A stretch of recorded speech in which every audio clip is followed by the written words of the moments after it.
ጥበብን ሐሳብንና የዓለምን እውነታ በአይን በሚታይ መልኩ በመግለጽ ስሜትን ያስተጋባል። በተለያየ የአሳሳል ዘዴ የሰዎችን፣ የእንስሳትን፣ የተፈጥሮን ብሎም የተለያዩ ቅርጾችን ቁልጭ አድርጎ ያሳያል። ስዕል የሰዓሊውን መንፈስና የማህበረሰብን ባህል የሚገልጽ የማንነት መገለጫ እንደሆነም ይነገራል። የዛሬው የዘመነች ኢትዮጵያ መሰናዷችን ጥንታዊ በምትባለው ሀገራችን ስዕል እንዴት ባለ ሂደት እዚህ ደረሰ የሚለው ጉዳያችን ነው። ስዕል ስንል የሚታይ አስቸኳይነት ያለው ኢሚዲየሲና ፕሬዘንስ ያለው ማለት ነው። ሌላው ስዕል ሆኖ ለመታየት ብርሃን ያስፈልገዋል። ስዕል በዘመናት እንደምን ባለ ሂደት አለፈ? አሁንስ ከምን ደረሰ? የመጀመሪያው ጥያቄያችን ነው። ሰው ልጅ በስዕል ራሱን የመግለጽ ሙከራ እዚህ ፖይንት ላይ እዚህ ሁኔታ ላይ ጀመረ አይባልም። የሰው ልጅ ሰው ከሆነ ጊዜ ጀምሮ በጥበባት አማካኝነት ራሱን የመግለጽ ዝንባሌ ነበረው። የኢትዮጵያ ታሪክ በአጠቃላይ እንግዲህ ከነበረበት እስካሁን በአንድ ፍሬም ውስጥ እናስቀምጠው ቢባል ከብራና እስከ ምንድነው ካንቫስ ወይም ሸራ ገጽ ላይ ማቅረብ እንችላለን። በቱዲ ዘውጉ ማለት ነው። በቅርጽ ደግሞ ብንሄድ ደግሞ ከኪነ ህንፃ እስከ ኪነ ቅርጽ ልናስቀምጠው እንችላለን። ለስዕሎቹ ቡናን መሰረት የሚያደርገው ሰዓሊ ኢያሱ ሲሳይና አሁንን በስዕሎቹ የሚያንጸባርቀው ሰዓሊ ዳዊት ገረሱ ስለደረሱበት የስዕል አሳሳል ሂደት የዘመናቸውን መልክ አጫውተውናል። ያደግንበት የስራ አስተዳደጋችን ውስጥ ያሉትን የልጅነት ጊዜዎችን፣ ሃይማኖታዊ ስርዓቶችን፣ የቋንቋ፣ የባህል፣ የህዝቡን አኗኗር፣ ላንድስኬፓችንን እኛ ሀገር ያለውን የመልክዓ ምድር አቀማመጥ እነዚህን ሁሉ ነገር ያካተተ ነገር ሆኖ ቡናን ሁሉም ሰው የሚያውቀው ኢንተርናሽናል ላንጉዌጅ ስለሆነ ከቡና ጋር አያይዤ በቡና ከለሮች ግን እነዚህ ያልኩሽን ነገሮች ለመስራት ሞክራለሁ። ጊዜንና ቦታን፣ ዘመንን፣ አስተሳሰብን፣ ማንነትን ከሚገልጹ ነገሮች አንደኛው ቀለም ደግሞ የስዕል አንዱ ኤሌመንት ነው፣ ሬሲፒ ነው። ያን ነገር ከመንገድ ላይ ያገኛል ነው ማለት ነው። ለምሳሌ አሁን ከተማችን ውስጥ ያለ ቀለም አለ፣ ግሬ አለ፣ ዶሚናንት እየሆነ የመጣ ቀለሙ ምን ይወክልልኛል? ጊዜንና ቦታን ይወክልልኛል ማለት ነው። በዚህ ዘመን ያለ የሰው ልጆች ቅርጽ፣ የሰው ልጆች ሁኔታ፣ የሚለብሱት፣ የሚያደርጉት፣ የሚንቀሳቀሱት ሁኔታ ምናምን ያው መንገድ ላይ ስለሚኖር እኔ መንገድ ኢምፖርታንት ነው።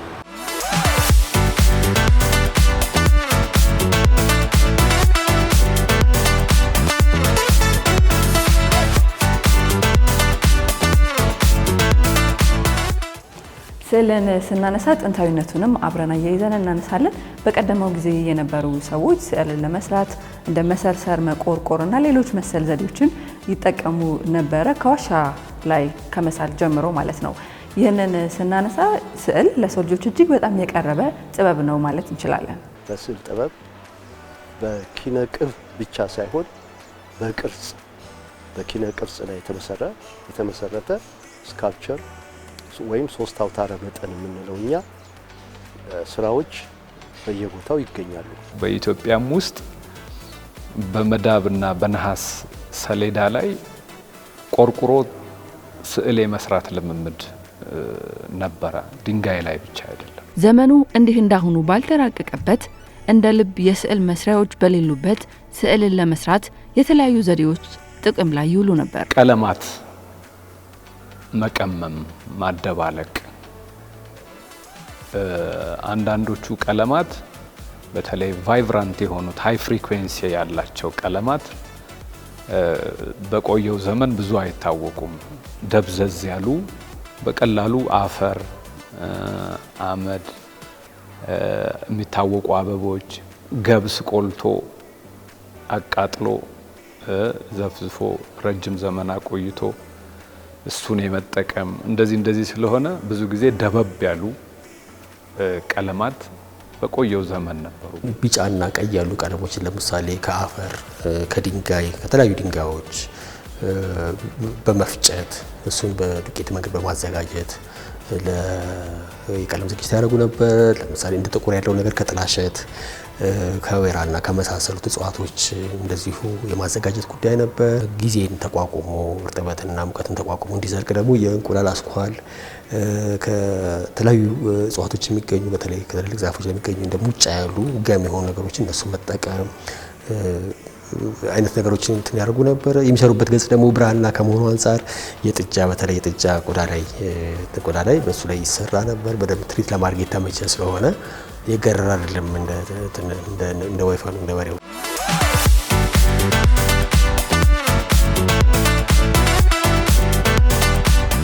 በዋሻ ስዕሎች ዴይ ቱ ዴይ ዕለታዊ ሁኔታዎችን የሚዘክሩ ለተግባቦት፣ ለምልክት መረጃ ሰጪ የሆኑ የስዕል አይነቶች ነበሩ። በኋላ ግን የሰው ልጅ ከሃይማኖት መስፋፋት ጋር ተያይዞ ሃይማኖታዊ ይዘት ያለው የስነ ስዕል ርዕሰ ነገር በብዛት መታየት ጀመረ። በአክሱም በጎንደር የስዕል ትምህርት ቤት ሳይሆን ምን እንበላቸው በቤተክርስቲያን ዙሪያ የተሰለፉ መምህራንና ዲያቆናት ስዕል የሚሰሩ እንዳሉ ይታመናል። ቀደም ባለው ጊዜ የቤተክርስቲያን ስዕል በሚሰራበት ጊዜ ስነ ጥበብ ራሱ ልምምዱ ዝም ብሎ ተነስቶ የሚሰራ ሳይሆን ጾም ተገብቶ ራእይ ታይቶ ብዙ መንፈሳዊ ዝግጅት እና ግልጋሎት ተደርጎ ነው የሚሰራው። ታላላቅ ታሪካዊ ሁነቶች ሰባዊ ይሁኑ እንጂ ታላላቅ ሰባዊ ታሪካዊ ሁነቶች በቤተ ክርስቲያን ግድግዳ ላይ መታየት፣ የነገስታት ትልልቅ ገድሎች፣ የነገስታት ትልልቅ ውሳኔዎች ቤተ ክርስቲያን ግድግዳ ላይ መታየት ጀምረዋል። ሰዓሊዎችም ቀደም ሲሉ ይሰሩ ከነበረው የቤተ ክርስቲያን አሳሳል ዘዴ በተለይ እዚህ የኢትዮጵያዊነትን ናሬቲቭ ትርክትም ከመገንባት አንጻር ወደ ንግስተ ሳባ ታሪክ ወደ ኋላ በመመለስ ፍትሐ ነገስቱን እንደገና መተርጎም ከቤተ ክርስቲያኑ ግልጋሎት ባሻገር ሴኩላር የሆነ ሴኩላር ሲባል ማህበረሰባዊ ታሪኮችን ነባር የነበሩ ማህበረሰባዊ ታሪኮችን መልሶ ሪቪዚት የማድረግ የመስራት እድል ነበረ። አብዝቶ በሃይማኖታዊ ጉዳዮች ላይ ብቻ ትኩረት የነበረው ስዕል ቀስ በቀስ ብዙ ለውጦችን እያስተናገደ ቀጠለ። ሽግግሩ ጊዜ እየወሰደ ጥበቡም እየተራቀቀ የሄደ ነው። ከባይብሊካል ቲም በኋላ ሰባዊ ጉዳዮች ለምሳሌ የውሃ መትቀዳ ሴት፣ እንጨት የሚፈልጥ ወንድ፣ አደን የሚያደን ሰው ጉዳይ ሆኖ ሰብጀክት ሆኖ ከሰማይ ወርዶ ወደ ምድር ያዘ። ዓለም በኋላ ወደ ስነ ልቡናዊ ጉዳይ ለምሳሌ አካል ይሄኛውን ዓለም የሚታየውን ከመገለበጥ ተሻግሮ ሳይኪክ ዓለም ይሄ ልቡናዊ ዓለምን ዲፒክት የማድረግ ሙከራ ለምሳሌ በጣም የሚጮህ ቀለም ቁጣን ለምሳሌ የተቀዳደደ የፈራረሰ ፊት መንፈሳዊ ዓለም በጣም ረቂቅ የሆነው ሰትል ያደረገውን መንፈሳዊ ዓለም በጣም እጅግ ሚውዚካልና ዝም ባለ ሁኔታ የመግለጽ እንዲህ ያሉ ሙከራዎች በ20ኛው ክፍለ ዘመን በተለይ 20ኛው ክፍለ ዘመን በጣም ትልቅ የስነ ጥበብ አብዮት ከዳዳ ከ1900 ጀምሮ እስከ አሁን እስካለንበት 21ኛው ክፍለ ዘመን ከፍተኛ በጣም ተራማጅ የሆነ የስነ ጥበብ አብዮት ተካሂዷል እና በዚህ ውስጥ ያሳሳል ፈሊጥና ስዕል በጣም ብዙ እርከን ብዙ ለውጥ አምጥተዋል። በቀደመው ጊዜ የነበረው የስዕል ስራ እንደምን ያለ ነው ከተባለ መልሱ ትውፊታዊ ነው። ከአባት ወደ ልጅ የሚተላለፍ ከታላላቅ ሰዎች ለተተኪ የሚሻገር። ታዲያ ትውፊታዊ ከነበረው የስዕል ጊዜ ጥበቡን ወደ ዘመናዊነት የተሸጋገረበት ወቅት መጣ። ስዕል በትምህርት ወደ መታገዝ ተሸጋገረ። በኢትዮጵያም የሆነው ይህ ነው። በንጉስ ሚኒሊክ ዘመን ወደ ጣሊያንና ፈረንሳይ ተጉዘው ስዕል፣ ቀለም ቅብና ኪነ ሐውልት የመማር እድል ያገኙ ባለሙያዎች ብቅ አሉ። ለመጀመሪያ ጊዜ ዘመናዊ የስዕል ትምህርት ሐሳብ የመጣው በዘመነ ዳግማዊ ምኒልክ አፈወርቅ ገብረ ኢየሱስ በኋላ የጦቢያ ደራሲ የሆነው ስዕል እንዲማር ወደ ጣሊያን ከኮንስታንቲኖሊ ጋር የሄደው በወጣትነቱ ነው። ጥሩ እጅ አለው ተብሎ በዛ ጊዜ ሄዶ ቱሪን አካዳሚ ገብቶ የተማረ ነው። ጃንሆይ ራስ ተፈሪ በነበሩበት ሰዓት ወደ ፈረንሳይ ለትምህርት ከላኳቸው ውስጥ 4-5 አሉ። ከዛ ውስጥ አገኘው እንግዳ፣ ዘሪሁን ዶሚኒክ፣ ታደገ ደርፋሳ እና ሌላ አንዲት ሴት ኤልሳቤጥ የምትባል እነዚህ ሄደው ነበር። አገኘው እንግዳ ትምህርት ቤት የመጀመሪያውን ኪነ ጥበብ የሚባል ትምህርት ቤት የሥራ ጋር የተያዘ ኮንትራት እየወሰዱ ስዕልም እየሰሩ ወጣቶችን አሰባስቦ መስራት ጀምሮ ነበር።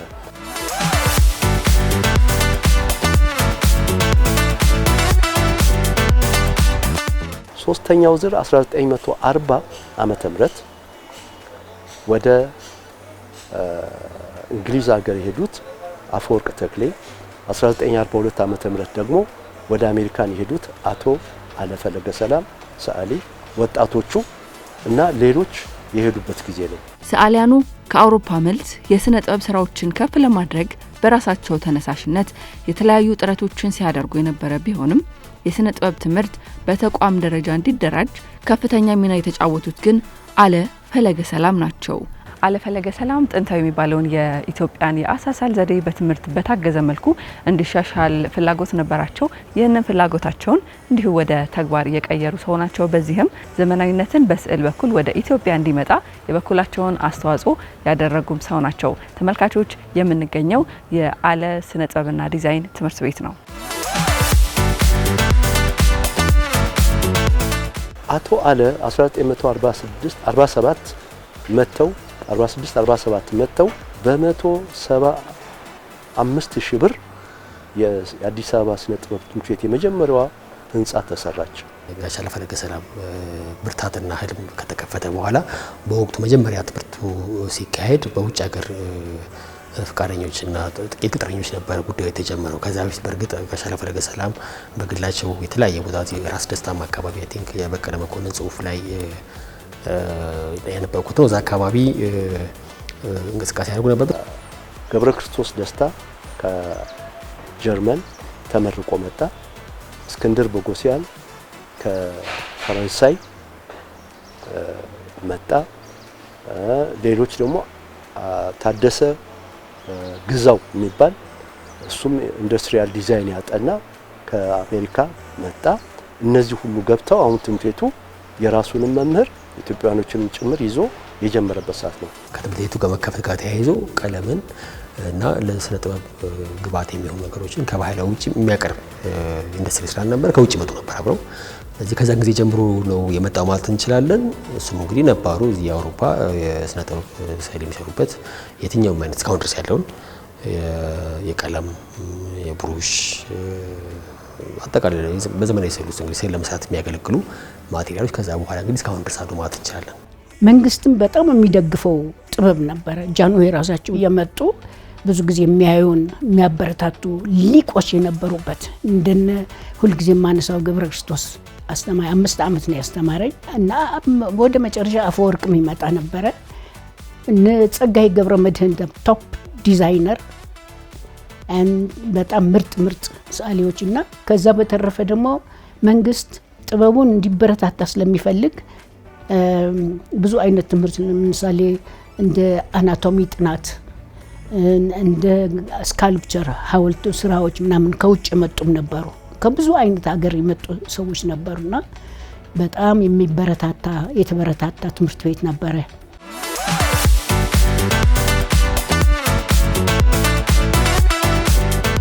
በአዲስ አበባ ዩኒቨርሲቲ ስር እንዲገባ ብለው ክቡር አቶ ተፈራ ዋልዋ ፊርማ ሊገባ ቻለ።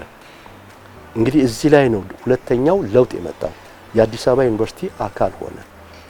ከአዲስ አበባ ዩኒቨርሲቲ አካልነቱ እንግዲህ ሁለት ነገሮች ይዞ መጣ። አንደኛ የትምህርት ቤቱ ካሪኩለም ከዲፕሎማ ወደ ዲግሪ ተቀየረ። ሁለተኛ የትምህርት ቤቱ ስርዓት በከፍተኛ ደረጃ ሲቀየር መምህራኖችም አብረው ማደግ ጀመሩ። በ2018 ላይ ከዛው ትምህርት ቤት ከተመረቁት መካከል በጥሩ ሁኔታ ፕሮፌሰርነት ማዕረግ የመጀመሪያው ኢትዮጵያዊ እዛው ትምህርት ቤት የሚያስተምር ተቀዳጀ። በዛን ጊዜ የነበረን ጥበብ ጥሩ መሆን ማቀው ግን እዚህ ከጨረስኩ በኋላ አሜሪካን ሀገር ነው ሄድኩት። ካሊፎርኒያ ነበርኩ፣ ዩኒቨርሲቲ ነው የገባሁት። ሜጀር ማድረገው አርት ሆኖ ሌላውን ሁሉም መውሰድ ነበረብኝ። በጥበብ በኩል ዩኒቨርሲቲ በጣም ስለሚወደው የነበረ እኔ ለቅመው ፍሬም አድርጎ አድቫይዘር ነበረኝ፣ ብሎንድ ዋይት ጄሪ ስላታ የሚባል እሱ በጣም ይከታተለኝ ነበር። በጣም ስለሚወዱት ምንድነው የተረዳሁት በኢትዮጵያ በጣም ጎበዞች ሞደርን አርቲስቶች እንደነበሩ ነው የሚያመለክተው። ብዙ ኤግዚቢሽን ያደርግልን ነበር ዩኒቨርሲቲው እና ጥሩ ደረጃ የነበርን ሰዎች ነን፣ አሁንም ነን ብዬ አምናለሁ።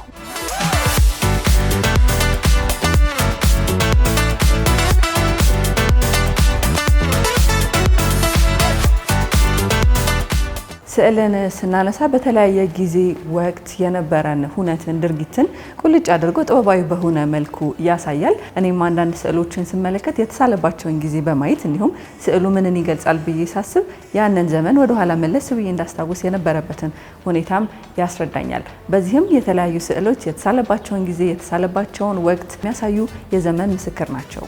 ባለፉት ለምሳሌ በአፄ ኃይለ ሥላሴ ጊዜ በነበረው ዘመን የሚሰሩ የነበሩ ስራዎች በብዛት እንግዲህ የንግስና ታሪካቸው የሚያሳይ እና አፄ ዮሐንስ የነበረው የኢትዮጵያ ታሪክ የተመለሰ ሄሮክ ፊገሮች እንደዚህ ሴኩላር የሆኑ የገጠር ኢትዮጵያን አጠቃላይ ማህበረሰብ እንደ ማህበረሰብ ፕራውድ የሚያደርግበትን ነገር ስነ ጥበብ የማህበረሰብ አካልና ነጸብራቅ ስለሆነ እነሱን እና እዚህ ያልጠቀስኳቸውን ብዙ ነገሮች የመስራት እድሉ ነበር። በደርግ ጊዜ የነበሩ የስነ ጥበብ ይዘቶች በዘመኑ የነበሩ የፖለቲካ አሳሰብ የሚያሳዩ ናቸው፣ የሚያንጸባርቁ ናቸው። ምናልባትም በዛ ዘመን ለምሳሌ በጣም ሶሻሊዝምን ዲፒክት ማድረግ ያለበት የሶሻሊዝምን ድንጋጌ ሴሌብሬት የሚያደርግ ስራ መስራት ያልፈለጉ ልጆች እንደ ዊዝደም እንደ ቲም መርጠው የመስራት የማህበረሰብ አጠቃላይ ማህበረሰብን ባህል እንደ አንድ የድርሰት ዋነኛ ባህሪ አድርገው የሚሰሩበት እንደ ስኬፕ ያደርጉበት መንገድ ነበረ። ለዘመናዊ ስዕል ጥበብ እንቅስቃሴ አፈወርቅ ተክሌ አንዱ ምሰሶ ነው። አለ ፈለገ ሰላም ሁለተኛው ምሰሶ ናቸው። ሁለቱ ላይ ነው ዘመናዊ ስዕል ጥበብ የቆመው። እነሱ አለ ፈለገ ሰላም ትምህርትን፣ አፈወርቅ ተክሌ ዲሲፕሊንን ነው ያመጡት። በዚህ ዲሲፕሊን በዚህ ስርዓት ውስጥ የሰዓሊ ወግና ለዛ አብሮ ሊሄድ የሚችል ነው፣ የሚወራረስ ነው። ጥበቡ በትምህርት እየታገዘ በባለሙያዎች እይታ እየዳበረ በዋሻ ላይ ተቆርቆሮ ሲሳል ከነበረበት ጊዜ ተነስቶ ዘመንን እየዋጀ እዚህ ደርሷል። ስዕል ስንል ዛሬ በአራት ማዕዘን ሰሌዳ ላይ የሚሰራ ወይም በድንጋይ በነሐስ በመሰለው የሚቀረጽ ብቻ አይደለም ማለት ነው። በጣም ሰፊ ትርጉም፣ ሰፊ የቁስ አማራጭ፣ ሰፊ የሚዲየም አማራጭ፣ ሰፊ ካሜራ ራሱ ካሜራ የስዕል ተገዳዳሪ የስዕልን ኤግዚስተንስ የሚፈትን ተብሎ የመጣው ራሱ የስዕል አካል እና የስዕል አገልጋይ የሆነበት ዘመን ላይ ደርሰናል። ዘመናዊ የሚባል እንደማውቀው እኔ የኤሪያው የካንቫሱ ባላንሲንግ ኦፍ ካለርስ የሚዛናዊ አቀማመጥ፣ ለምሳሌ ምን ያህል ቀይ ያስቀምጠሽ ምን ያህል ሰማያዊ ጎኑ ብታስቀምጪ ነው ውበት የሚሰጠው። ለምሳሌ ያ ስዕል በጣም ወደው ስዕል ነው። ቤስት አብስትራክት ፔይንቲንግ ባላንስ የሚያደርግ ነው። ይሄ በአንድ ቀለም የተሰራ ነው፣ ግን ውበት አለው። መስመሮቹ ሁሉ ትርጉም አላቸው። ዘመናዊ የሚያሰኘው ትምህርቱ ነው። በትምህርት ውስጥ ማለፉ ነው። ከዓለም አቀፍ የጥበብ ችሎታዎች ጋር የተያያዘ ነው። እውቀቶች ጋር የተያያዘ ነው። ከውጭ ያገኙትን እውቀት መልሶ እዚህ ጋር ያለውን ቫሉ ፕሌት ላይ ለማቅረብ የሚያስችል እድልን ፈጥረዋል። ይሄ ዘመናዊነት ይባላል። ያለውን ትቶ አዲስ ነገር ማምጣት ሳይሆን ዘመናዊነት ያለውን ነገር እንዴት ማዘመን ነውና ግቡ።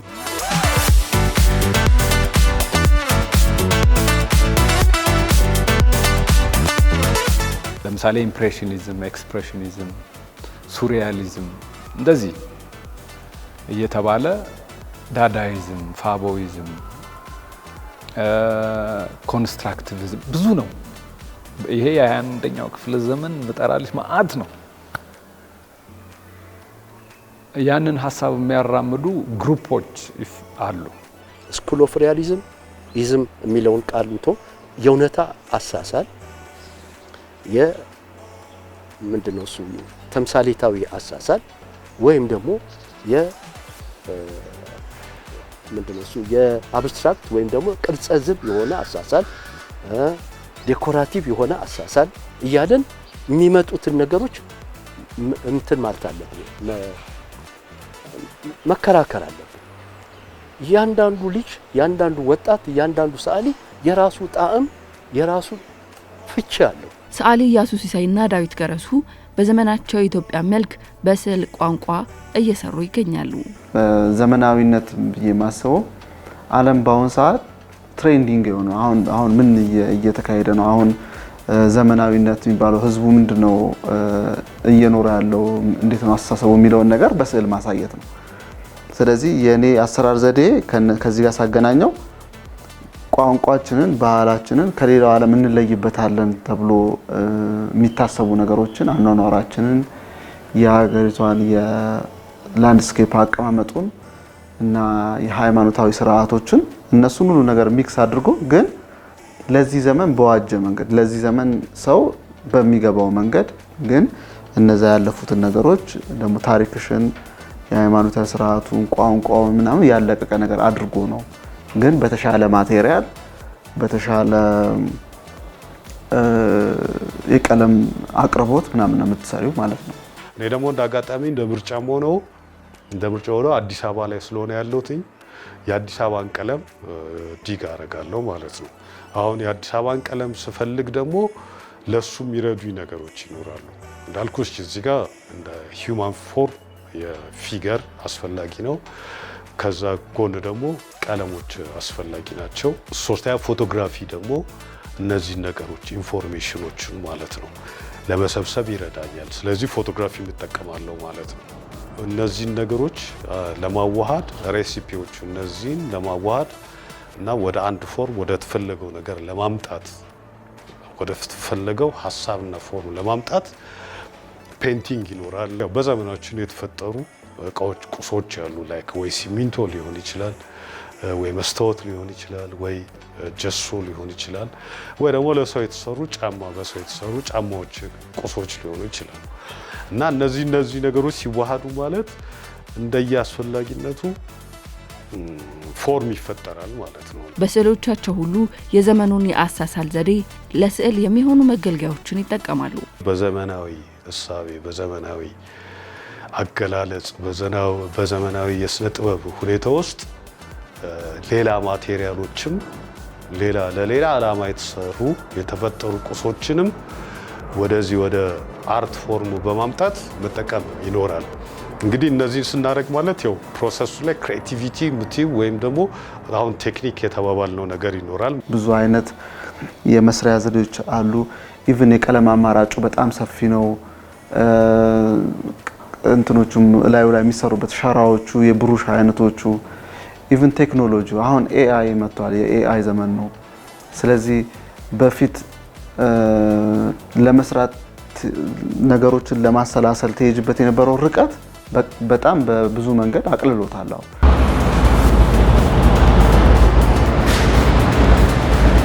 ከቅርብ ጊዜ ወዲህ መዲናችን ላይ በርካታ የልማት እንቅስቃሴዎች እየተከናወኑ እየተመለከትን ነው። ከነዛም መካከል ደግሞ አንዱ የኮሪደር ልማት ነው። መንገዶች ለተጠቃሚዎች ምቹ እንዲሁም ውብ ተደርገው እየተሰሩ ይገኛሉ። የዚህ የኮሪደር ልማት እንቅስቃሴ ላይ ስዕልም አንድ የራሱን ስፍራ ያገኘ ይመስለኛል። የተለያዩ ስዕሎች በተለያዩ አካባቢዎች ጎዳናዎች ላይ ተስለው እንመለከታለን። ዘመንን የሚገልጹ የተለያዩ መልእክትን የሚያስተላልፉ ስዕሎችን እንዲሁም በባለሙያዎች ተሰርተው እየተመለከትን ለአካባቢ ለከተማ መልካም ገጽታን እያላበሱ ይገኛሉ። ይህ ደግሞ ለዘርፉ እንዲሁም ደግሞ ለስዕል ባለሙያዎች ትልቅ እድልን የፈጠረ ነው ማለት እንችላለን።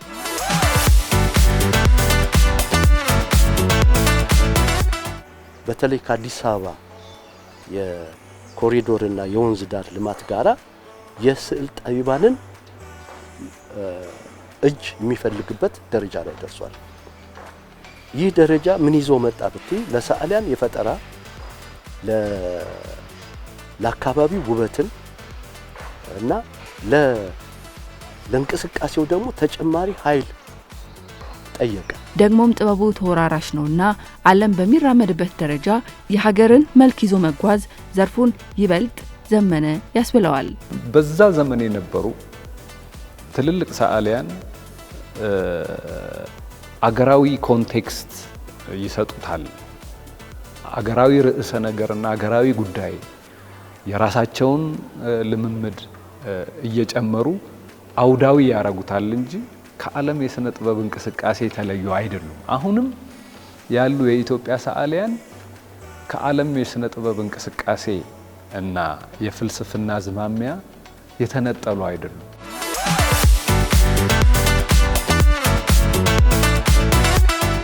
አንድን ሰዓሊ የተሳካለት ነው፣ ተደማጭ ነው፣ እንዲህ ነው የሚያስብለው እነዚህን ወቅታዊ ተጨባጭ ሁኔታዎች ሲንቲሳይዝ አድርጎ አገራዊ ወይም የራስ መልክ ጨምሮ ወደ ዓለም መድረክ ሲሄድ ነው ይህንን ነገር አሸናፊነት የሚያገኘው። ሌላ ሀገር ያለ አሰራር ሁሉ ኢትዮጵያ ውስጥ አለ። ነገር ግን ከሌላው በምን ይለያል ስንል እዚህ ላይ ነው ይህን ዘመናዊነት ወደ ማንነት እኔ ከተማርኩበት አገር ሌላውም ከተማረበት አገር ያንን ዕውቀት ይዘን ስንመጣ ከሀገሩ ጋራ ማያያዝ ስንችል ነው፣ ስናወራርሰው ነው። ዘመናዊነቱ አብሮት ፍልስፍናም ሲኖረው ነው። ኢትዮጵያ የጥበብ ሀገር እንደመሆኗ ከጥንት ጀምሮ የነበረው ጥበቡ አሁንም በሌሎች ጥበበኞች ተተክቷል። የበለጠ እንዲያድግ ከዚህ በላይ ከተደገፈ ስዕል ሌላኛው የሀገሪቷ መልክ ይሆናል። ወጣቶቹ በጣም ጎበዞች ናቸው። ኤግዚቢሽን እጠራለሁ፣ ከነሱም ጋር አድርጋለሁ። አንዳንድ ጊዜ በጣም ሃይሊ በጣም የሚሰሩ ሰዎች ናቸው፣ ልጆች ናቸው። እንዴ በጣም አሪፍ ኃይለኛ ሰዓሊዎች አሉ አሁን በዚህ ዘመን ማለት ነው። በፊትም ነበሩ። እንደ አጋጣሚ ሆነው ደግሞ ኢትዮጵያ የድሮ ሀገር የጥንት ሀገር ነች። ስለዚህ ስልጣኔ ያለ ማለት ነው። ስልጣኔ ካለ ስዕል አለ ማለት ነው። በተለይ ዩሮፕ፣ አሜሪካ ሄጄ ኤግዚቢሽን ማዘጋጀት ችያለሁ። የሚቀጥለው ጄኔሬሽን ደግሞ በቀላሉ የሚፈልገው ቦታ የስዕል ስራዎቹን እያሳየ ሀገሩን እያስተዋወቀ ራሱን እየጠቀመ መኖር ይችላል ማለት ነው።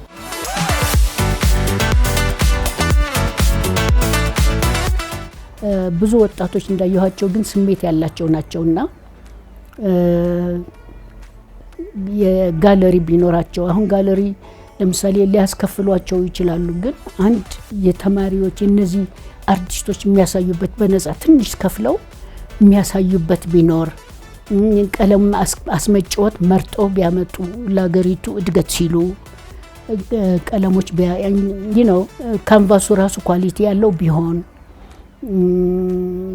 ቢሻሻል ብዙ ለአርቲስቶች ተብሎ ብዙ ጠቢባን ሊኖሩን ይችላሉ ላለው ስዕል በዘመናት ውስጥ የነበረው ሂደት ይኸው ነው።